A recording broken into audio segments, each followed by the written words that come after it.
Dr. Elena Vasquez rubbed her tired eyes and took another sip of cold coffee. She had been working at the Deep Space Monitoring Station for 12 hours straight. The station called Cerberus floated in the darkness beyond Pluto, far from Earth's warm sun. Her job was to listen for signals from other worlds. Most days she heard nothing but the quiet hum of space. But today was different. The computer made a soft beeping sound. Elena looked at her screen and saw something that made her heart race. A signal was coming from the direction of Proxima Centauri, the closest star to Earth's solar system. The signal was strong and clear. Too clear to be natural. Computer, analyze the signal, Elena said. The machine worked for several minutes. Then words appeared on the screen. Signal is artificial. Mathematical patterns detected. Possible intelligent origin. Elena's hands shook as she called her team. Dr. James Park, the station's communication expert, arrived first. Behind him came Captain Sarah Mills, the military liaison, and Dr. Ahmed Hassan, the computer specialist. What do we have? Captain Mills asked. First contact, Elena whispered. Someone out there is trying to talk to us. The team worked through the night to decode the signal. At first they thought it might be mathematics or science, but as the computer translated more of the message, they realized something was wrong. Very wrong. The signal was not a greeting. It was a broadcast, and what they saw made them all feel sick. The screen showed creatures that looked almost human. They had 2 arms, 2 legs, and faces that showed fear and pain, but they were not human. Their skin was pale blue and their eyes were larger than human eyes. They were clearly intelligent. And they were dying. Standing over them were other creatures that looked like giant insects. They had 4 arms with sharp claws, black eyes like a fly and mouths full of teeth. The insect creatures were hurting the blue-skinned beings. They were doing it slowly. They were enjoying it. Turn it off, Captain Mills said, her voice tight with anger. No, wait, Elena said. We need to understand what we're seeing. The computer continued to translate the sounds coming from the signal. The blue-skinned creatures were speaking. Their voices were full of pain, but the computer could understand their language. Please, one of them said. We have families. We have children. The insect creature laughed.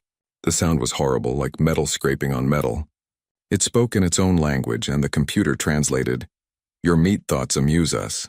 Tell us more about your fear. Elena felt sick, but she kept watching. She had to understand what was happening. More blue-skinned creatures appeared on the screen. Hundreds of them. All prisoners. All afraid. The insect creatures treated them like toys. Like things to play with before throwing away. How many of you are left? One insect creature asked. We were billions, a blue-skinned prisoner answered. You killed them all.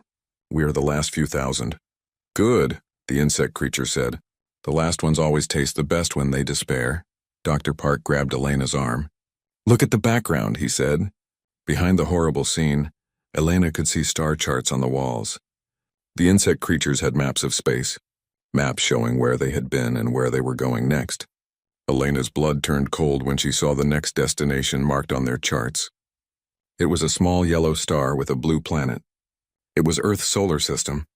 Computer, she said, her voice barely above a whisper. Calculate the location of the broadcasting source and cross-reference with the star charts shown in the signal. The computer worked for several minutes. Then it displayed a route through space. The insect creatures were not just broadcasting their torture for entertainment. They were announcing their next target, and they were already moving toward Earth. How long until they reach our solar system?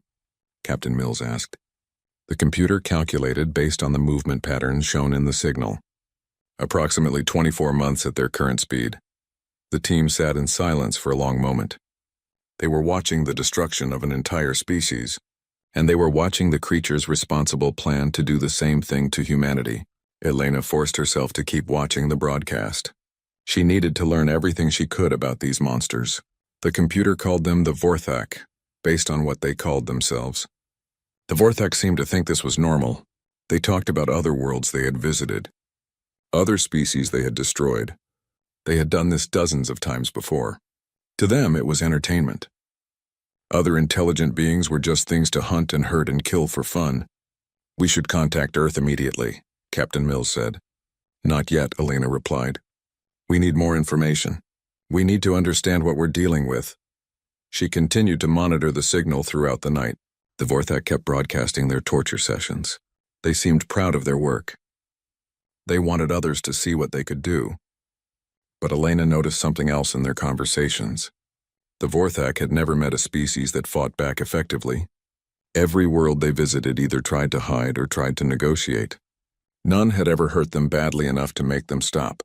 The blue-skinned creatures, who called themselves the Zelani, had tried to surrender early. They offered the Vorthak their technology, their art, their resources, anything to make the killing stop.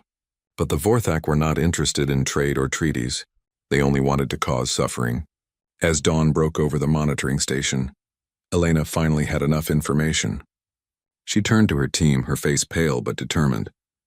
"We need to contact the United Earth Council," she said. "We need to tell them what's coming." "What do we tell them?" Dr. Hassan asked. Elena looked back at her screen, where the last of the Zelani were still dying for the entertainment of their captors. She thought about Earth's cities full of people who had no idea what was heading their way. She thought about her own daughter, sleeping safely in her bed on Mars Colony.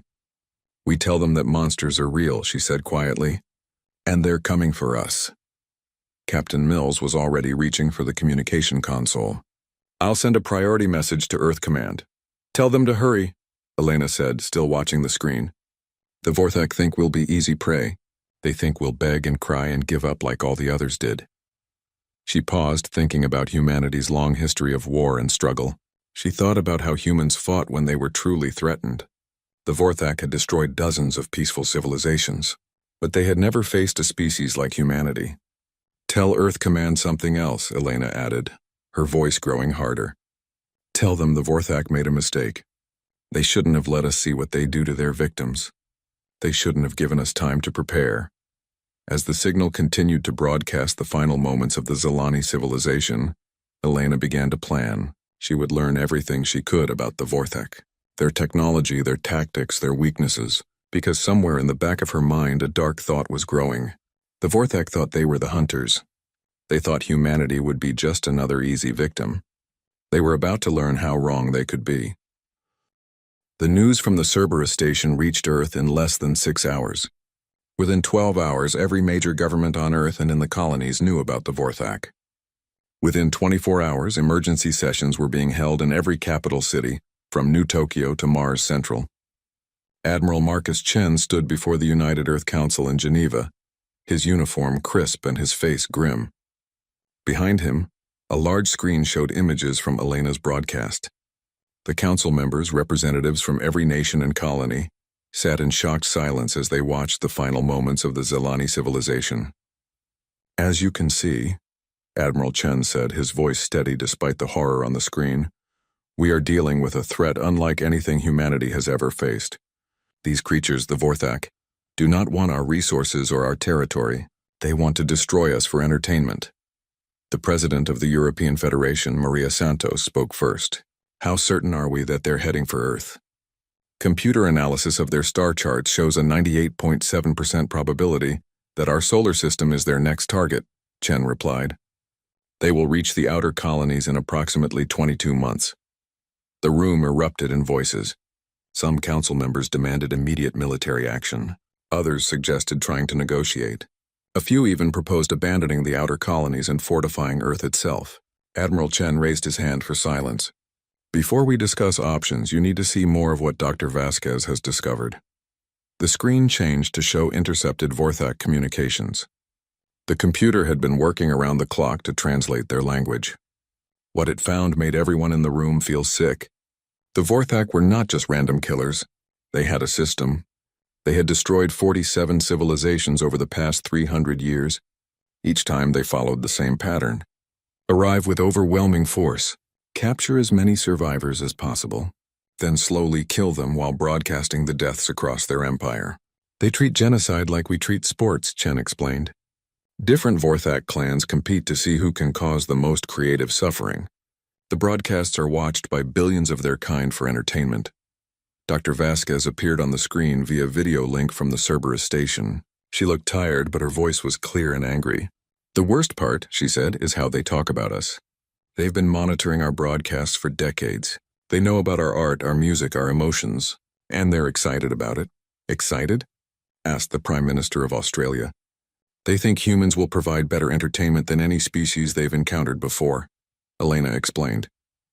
Our emotional range is wider than most aliens they've met.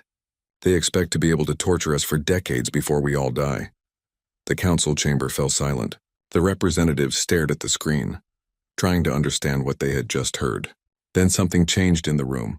It was not something anyone could point to exactly, but the silence felt different. It felt dangerous. The Secretary General of the United Nations, David Kim, stood up slowly. His voice was quiet when he spoke, but everyone could hear the steel in it. Dr. Vasquez, he said, what do we know about Vorthak military capabilities? Elena's image on the screen showed a slight smile.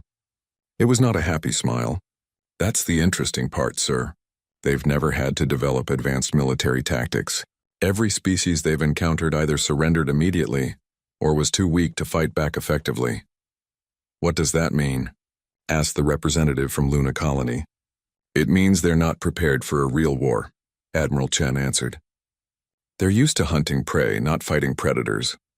The change in the room was becoming more obvious now. The shock and fear were being replaced by something else, something colder and more focused. The president of Mars Colony, a former military officer named Robert Kane, stood up. His voice was calm, but his eyes were hard as steel. Admiral Chen, he said, what would you need to make these creatures regret ever hearing about humanity? Chen smiled.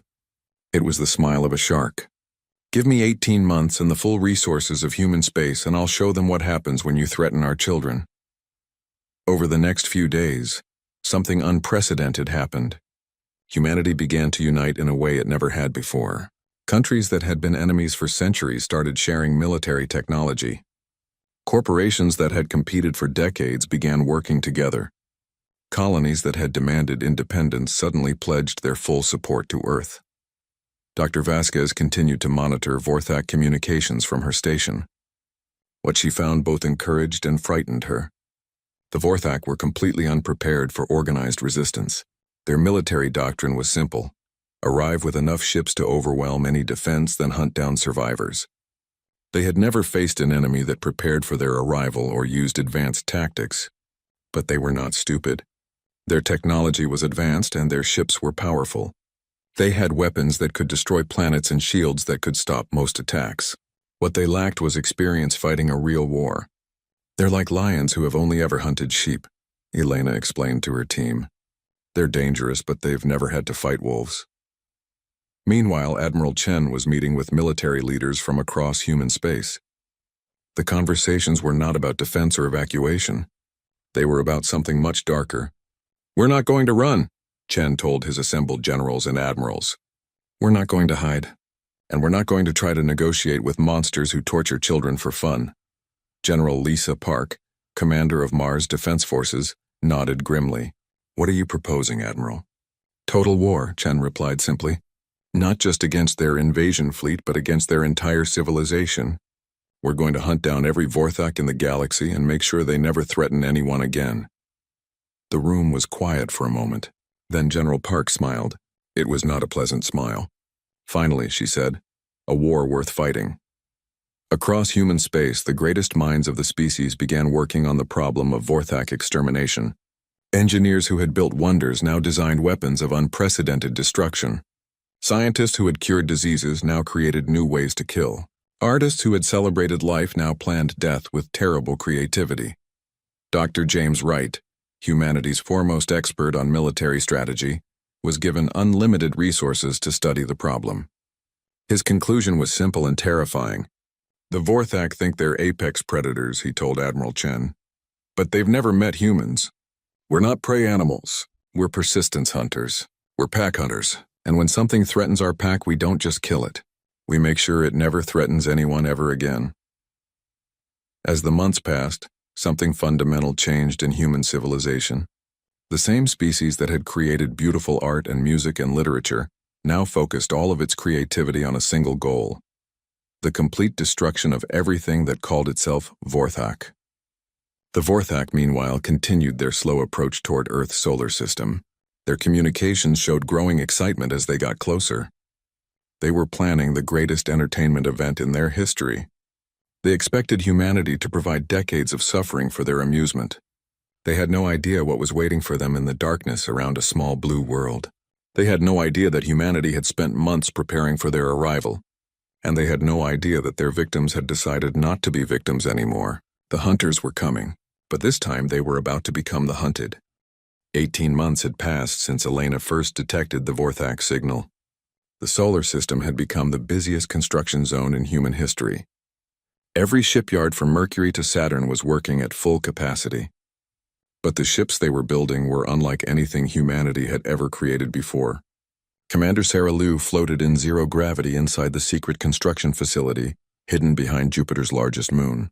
Around her, thousands of workers put the finishing touches on the Ghost Fleet. These ships were humanity's secret weapon, and they were beautiful in a terrible way. "Status report," she said into her communicator. "All systems green, Commander," came the reply from Chief Engineer Martinez. "The stealth systems are working better than expected. Even our own sensors can barely detect them." Sarah smiled coldly. The Ghost Fleet was designed for one purpose: to kill Vorthak without being seen. Each ship was covered in technology that made it nearly invisible. They could move through space like shadows, striking without warning and disappearing before the enemy could respond. But stealth was only part of humanity's plan. On Mars, Dr. James Wright stood in front of the largest holographic display ever built. It showed the entire solar system in perfect detail, with thousands of red dots marking Vorthak positions and blue dots marking human forces. "Computer, run simulation 14847, he said. The display came alive with movement. Red dots representing the Vorthak fleet moved confidently toward Earth. They were not trying to hide or move carefully. They expected no real resistance. Then the blue dots began to move. What happened next was not a battle in the traditional sense. It was an execution. The blue dots surrounded the red ones from every direction, appearing from seemingly empty space. The red dots began disappearing one by one, unable to fight back against enemies they could not see. "Simulation complete," the computer announced. "Vorthak fleet eliminated with 0 human casualties." Wright nodded, but he was not satisfied. The simulation had run almost 15,000 times, and every time the result was the same: total victory for humanity. But Wright was not planning just one battle. He was planning the extermination of an entire species. "Computer, expand the simulation to include the Vorthak home system," he said. The display grew larger, showing star systems hundreds of light years away. Wright began moving pieces around the holographic map like a chess master planning the perfect game. Meanwhile, Dr. Vasquez had not been idle at her monitoring station. She had spent months learning everything possible about Vorthak culture and technology. What she had discovered was both encouraging and terrifying. "The good news," she explained to Admiral Chen during their daily briefing, "is that they're completely unprepared for real warfare. They have powerful weapons and strong shields, but their tactics are primitive." "And the bad news?" Chen asked. "They're not the only ones out there," Elena replied grimly. "I've detected broadcasts from at least 6 other similar species. The galaxy is full of predators who hunt intelligent life for entertainment." Chen was quiet for a moment, thinking. Then he smiled, and Elena felt a chill run down her spine. She had known the Admiral for years, but she had never seen him look so coldly determined. "Then we'll have to deal with all of them," he said simply. On Earth, the transformation of human society continued. Factories that had once made consumer goods now produced weapons and ships. Universities that had taught art and literature now focused on military engineering and xenobiology. Even children in schools were learning about space warfare and alien biology. But the most important changes were happening in the minds of humanity itself. The species that had once fought wars over territory and resources had found a new purpose. They were no longer fighting each other. They were preparing to become the galaxy's apex predator. Dr. Hassan, the computer specialist from Cerberus Station, had been reassigned to Earth's most classified project.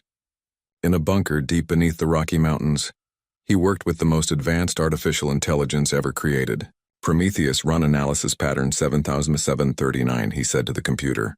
The AI, named after the Greek god who stole fire for humanity, had been designed for one purpose: to be better at warfare than any biological mind could ever be. It had studied every human military conflict in history. It had analyzed every piece of Vorthak technology and culture, and it had designed strategies that no human could have imagined. Analysis complete, Prometheus replied in a voice that sounded almost human. Recommended strategy: complete extermination of Vorthak species, followed by systematic elimination of all similar predator species within 500 light-years of human space. Time frame? Hassan asked. 57 years for total completion, assuming no unexpected resistance. Hassan stared at the screen. The AI was proposing the deliberate extinction of multiple alien species. A year ago, he would have been horrified by such a suggestion. Now, after watching Vorthak broadcasts for months, he found himself nodding in agreement. Begin Phase 1 preparations, he told the machine. As the Vorthak fleet drew closer to Earth's solar system, their communications became more excited. They had been monitoring human broadcasts and were pleased with what they saw. Humans showed a wide range of emotions, which would make their suffering more entertaining. Human art and music suggested they were creative, which meant they would probably beg in interesting ways before dying. The Vorthak had no idea that every one of their communications was being intercepted and analyzed. They did not know that humanity had spent months studying their technology and tactics. They could not imagine that their intended victims had spent over a year preparing for their arrival. Most importantly, they could not understand that humanity was no longer thinking like prey. Captain Mills, now promoted to general, stood on the bridge of the new Earth Defense Command Center. Around her, hundreds of officers monitored every aspect of human space. They tracked every Vorthak ship, analyzed every alien communication, and prepared for the most important battle in human history. General, her communications officer reported, "We're receiving a broadcast from the Vorthak fleet." "Put it on screen," Mills ordered. The main display showed a Vorthak commander, its insect-like face twisted in what might have been amusement. It spoke in its harsh metallic language, and the computer provided translation. "Humans of the small blue world," it said, "we are the Vorthak. We have come to harvest your suffering for our entertainment. Surrender now, and we will make your deaths last only a few decades. Resist, and we will make them last centuries." The bridge was silent for a moment. Then General Mills began to laugh. It was not a happy laugh. It was the laugh of a predator that had just seen easy prey walk into its trap. "Communications, open a channel to all human forces," she ordered. "Channel open, General." Mills looked directly into the camera, her eyes hard as steel. "All ships, all stations, all commands," she said. "The Vorthak have just made a mistake. They have threatened our children. They have promised to torture our families. They have declared war on humanity." She paused, letting her words sink in across human space. "Show them what happens when prey animals decide to stop being prey." Across the solar system, the Ghost Fleet began to move. Invisible ships slipped through space like shadows, taking positions around the approaching Vorthak fleet. Weapons systems came online. Targeting computers locked onto alien ships. Thousands of human warriors prepared for battle. But this would not be a battle in any traditional sense. It would be a demonstration, a lesson, a warning to the galaxy that humanity was no longer prey. The Vorthak fleet continued its confident approach toward Earth, expecting terror and surrender. Instead, they were about to discover that they had awakened something far more dangerous than they could ever imagine. The Vorthak fleet entered the outer edge of Earth's solar system like conquering heroes. 300 massive ships, each one larger than a human city, moved in perfect formation toward their prize. Their communications buzzed with excitement as they discussed the entertainment they would soon harvest from the small blue world ahead. Warlord Zektar, commander of the fleet, stood in the central bridge of his flagship. His forearms gestured with pleasure as he watched the sensor displays show empty space around them. As expected, the humans were cowering on their planets, offering no resistance. "Begin long-range scanning of the inner planets," he ordered his crew. "I want to know how many meat mines we have to work with." The scanner operator, a younger Vorthak with bright red eyes, worked at his console for several minutes. Then he looked up with confusion.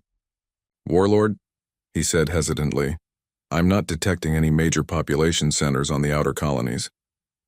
"What do you mean?" Zektar demanded. "The human colonies on the gas giant moons appear to be empty, sir."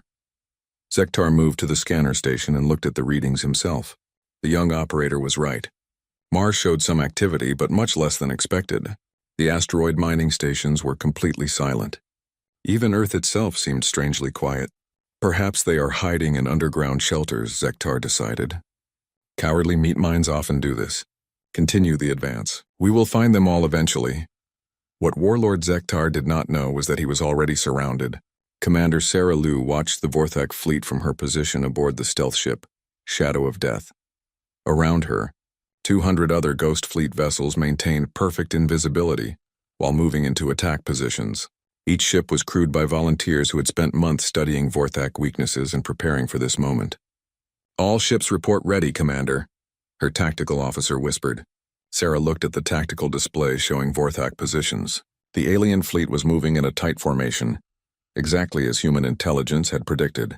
They were not scanning for hidden enemies because they had never needed to before. Dr. Vasquez, Sarah said into her communicator.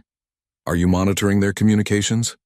Elena's voice came back from her position on the command ship Retribution. Yes, Commander. They're confused by the low population readings, but they think we're just hiding. They have no idea what's coming, Sarah smiled coldly. The Vorthak were about to learn what it felt like to be hunted. All ships, she broadcast on the secure human frequency, commence Operation Ghost Strike. What happened next had been planned and practiced for over a year. The Ghost Fleet moved like a pack of wolves, surrounding their prey with perfect coordination. Each human ship targeted specific Vorthak vessels, using detailed intelligence about alien ship design and weapons placement. The attack began with the outer edge of the Vorthak formation. The first alien ship simply exploded. One moment it was cruising confidently through space, the next it was an expanding cloud of debris. The crew never knew what hit them. Then the second ship died. Then the third. On the Vorthak flagship, chaos erupted. Report, Warlord Zektar screamed at his tactical officer. Ships are being destroyed, but I cannot detect any attackers. The officer replied, his voice high with panic. Our sensors show empty space. More Vorthak ships exploded in brilliant flashes of light. The alien formation began to break apart as ships tried to maneuver away from an enemy they could not see. All ships return fire, Zektar ordered. The Vorthak fleet began shooting wildly into empty space.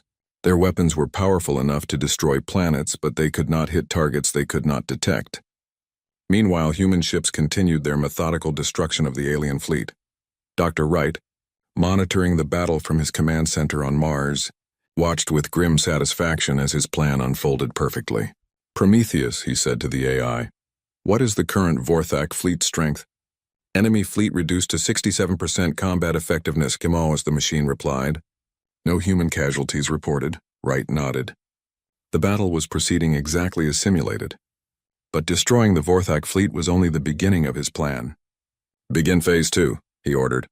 Across the solar system, human ships began broadcasting on Vorthak frequencies, but they were not sending threats or demands for surrender.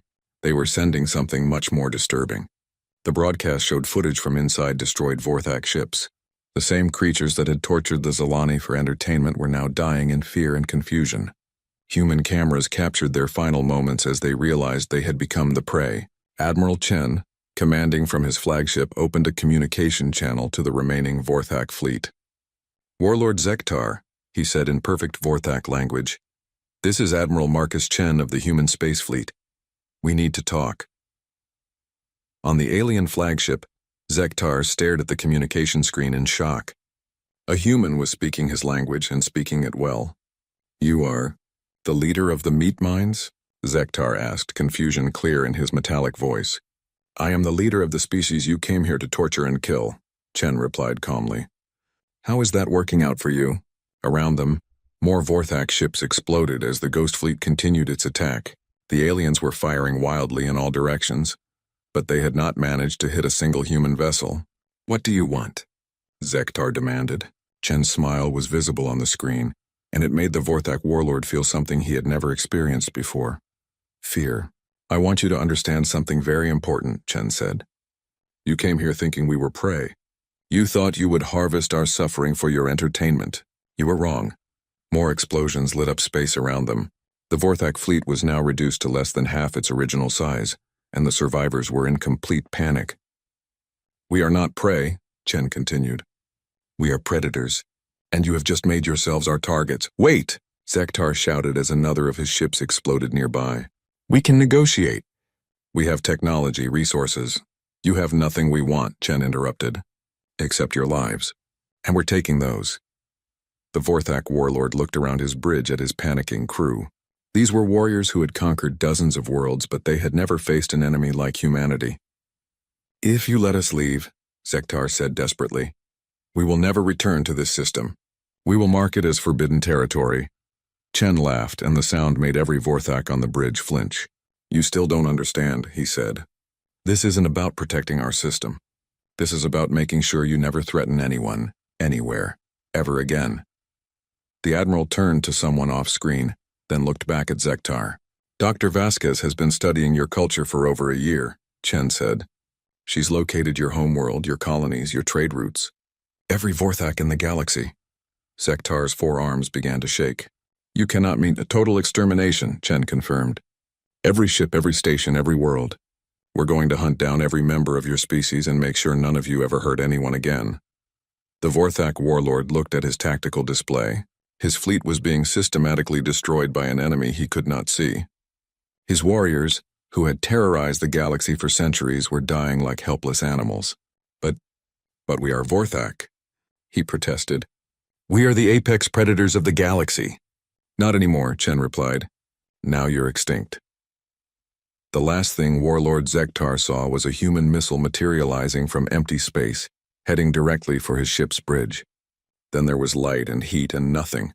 Commander Liu watched the final Vorthak ship explode and felt a grim satisfaction. The alien fleet that had come to harvest human suffering was now nothing but debris floating in space. "All ships, report status," she ordered. One by one, the Ghost Fleet ships reported in. Every single human vessel had survived the battle without damage. The Vorthak fleet, 300 ships strong, had been completely destroyed. But Liu knew this was just the beginning. Somewhere across the galaxy, other Vorthak fleets were preparing to do to other species what they had planned to do to humanity. "Dr. Vasquez," Liu said into her communicator, "begin broadcasting our victory to all Vorthak frequencies. I want every one of them to know what happened here." "Already on it, Commander," Elena replied. "The entire Vorthak Empire is about to learn that their hunters just became the hunted." As the human fleet began to clean up the debris from the destroyed alien ships, Admiral Chen was already planning the next phase of the war.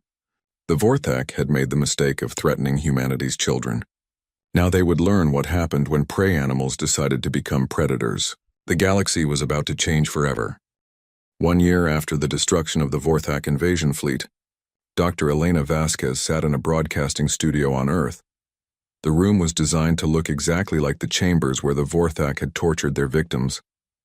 The same cold lighting, the same camera angles, the same feeling of dread. But today the roles were reversed. On the table in front of Elena sat a small device that would broadcast her message across the galaxy on every Vorthak frequency. Behind her, barely visible in the shadows, stood 5 captured Vorthak commanders. They were the survivors of various human raids on Vorthak outposts over the past year. Elena looked directly into the camera and began to speak in perfect Vorthak language. "Greetings to the Vorthak Empire," she said, her voice calm and cold. "My name is Dr. Elena Vasquez of the human species. You may remember us. We are the meat mines you came to harvest for entertainment." She paused, letting her words sink in across Vorthak space.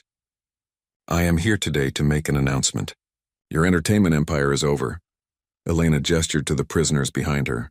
"These are some of your former commanders. They led fleets that destroyed entire civilizations for your amusement. Today they are going to provide entertainment for a different audience. On the Vorthak homeworld of Vorthak Prime, billions of the insect-like creatures watched their screens in confusion and growing fear. Never before had their victims spoken to them directly. Never before had someone else controlled their broadcasts. High Commander Vexthak, leader of the entire Vorthak Empire, stared at his screen from his palace throne room. Around him, his advisors whispered in panic. "How are they broadcasting on our frequencies?" he demanded. "Unknown, my lord," his chief technician replied. "We cannot stop the signal. It is coming from everywhere at once." On the screen, Elena continued her broadcast. "For 300 years, you have hunted intelligent species across the galaxy. You treated genocide like entertainment. You broadcast the suffering of innocent beings for your own amusement." She stood and walked toward the captured Vorthak commanders. "You made one critical error. You let us see what you were planning to do to our children. You gave us time to prepare, and you underestimated what happens when prey animals decide to stop being prey. Elena picked up a small device from the table. It looked harmless, but the Vorthak commanders recoiled in terror when they saw it. This device contains a virus specifically designed for Vorthak biology, Elena explained calmly. It was created by our best scientists after studying your physiology for months. It causes complete system failure in approximately 60 seconds. She activated the device and placed it near the first captured commander. Unlike you, Elena said as the alien began to convulse, we do not torture our enemies for entertainment. We eliminate them efficiently. The Vorthak commander died quickly, its body shutting down as the virus attacked its nervous system. Elena moved to the second prisoner. This is not revenge, she explained as she activated another virus device. Revenge would imply that we are angry. We are not angry. We are simply removing a problem. Across Vorthak space, billions of viewers watched in stunned silence as their former commanders died one by one. These were warriors who had conquered star systems, leaders who had directed the slaughter of entire species. Now they were dying like animals while a human calmly explained why. Your empire has ended, Elena continued as the third commander died. Over the past year, human fleets have systematically located and destroyed every Vorthak colony, outpost, and trade station within 200 light-years of our space. Admiral Chen appeared on the screen behind her, his uniform clean and his expression calm. We have eliminated 347 Vorthak installations, he reported. Current enemy casualties stand at approximately 14 million. No human casualties reported. Elena nodded and moved to the fourth prisoner. We have also located all 6 species that follow similar practices to yours, she said as the alien died. The Kreshti who hunt children for sport. The Maltekfa who collect sentient beings as living art. The others who think intelligence makes good prey. She paused at the final commander, a high-ranking Vorthak who had personally overseen the destruction of 12 civilizations. They are all on our list now, Elena said simply. On Vorthak Prime, High Commander Vexthak rose from his throne in fury. This is impossible, he shouted at his advisors. They are just one small species. We have millions of ships, billions of warriors. His chief military advisor, General Caxmoth, looked at his tactical displays with growing horror. My lord, he said quietly, our outer colonies have gone silent. All of them. Even the ones humans should not know about. What do you mean? Sir, according to our monitors, human fleets have appeared simultaneously at over 100 Vorthak systems. They are not following any pattern we understand. They seem to know exactly where all our hidden bases are located. Vexthak stared at the display showing Vorthak space. Red dots marked systems that had gone silent. There were hundreds of them, and more were disappearing every hour. How is this possible? He whispered. On the screen, Elena was finishing her broadcast. To any Vorthak listening to this message, she said, understand that your hunting days are over. Human fleets are already moving through your territory. We have mapped every world you control, every ship you possess, every hiding place you think is secret. She looked directly into the camera, and her eyes were as cold as the space between stars. We are not interested in your surrender. We are not interested in negotiations. We are not interested in mercy. We are interested in making sure that no species like yours ever threatens innocent life again. Elena paused as the final Vorthak commander died behind her. To the other species of the galaxy, we offer this message. The age of casual predation is over. Those who hunt intelligence for sport, who treat genocide as entertainment, who prey on the innocent will answer to humanity. Admiral Chen stepped forward. Any species that practices these activities has exactly 1 standard year to cease all such behavior and make restitution to their victims. After that, they will be treated as the Vorthak are being treated. Elena returned to her position in front of the camera. This concludes our introduction to galactic society, she said. Humanity does not seek to conquer or rule. We have only one export, the promise that monsters will be hunted by monsters. The broadcast ended, but the message continued to repeat on every Vorthak frequency across the galaxy. High Commander Vexthak stared at his dark screen in disbelief. Then he turned to his military advisor. General, he said urgently, contact our reserve fleets. All of them. We need to mount a counterattack immediately. General Caxmoth looked at his communications console and shook his head slowly. Sir, he said quietly, there are no reserve fleets left to contact. What do you mean? Sir, the humans have been very thorough.